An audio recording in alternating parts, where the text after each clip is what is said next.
जंगल के गहराई में एक छोटा सा गांव था जिसे लोग भूतिया और खतरनाक मानते थे। वह गांव एक अद्भुत नदी के किनारे बसा हुआ था जिसका नाम काले पानी था।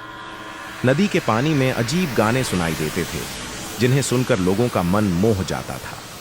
लोग कहते थे कि वह गाने किसी राक्षसी सिरेन के होते हैं जो लोगों को अपनी ओर खींच लेती है और फिर उन्हें नदी के अंदर खा जाती है। गांव के लोग इस नदी के किनारे नहीं जाते थे, लेकिन एक दिन एक युवक राहुल नाम का उत्साह से भरा हुआ नदी की ओर चला गया। उसे सिरेन की कहानियां सुनकर डर नहीं था।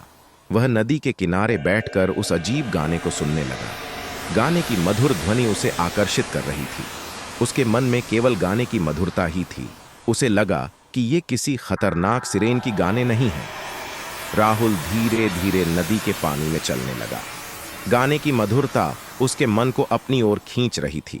अचानक उसने महसूस किया कि कोई उसके पास है। वह जल्दी से घबराया और पीछे मुड़कर देखा, लेकिन कुछ नहीं था। फिर उसने नदी के पानी में गहराई में झांका। वहां भी कुछ नहीं था, लेकिन वह महसूस कर रहा था कि कुछ उसे अपनी ओर खींच रहा है। राहुल के मन में डर छाया, लेकिन उसने अपने आप को संभाला और नदी के किनारे की ओर दौड़ा। वह अपनी जान की भीड़ में भाग रहा था, लेकिन उसे लगा कि कोई उसके पीछे आ रहा है। जब वह गांव के पास पहुंचा तो उसने महसूस किया कि कोई उसके पीछे आ रहा है। उसने झटका मारकर पीछे मुड़ा, लेकिन कुछ नहीं था। राहुल ने अपनी घबराहट को दबा दिया और घर की ओर बढ़ते हुए चला गया।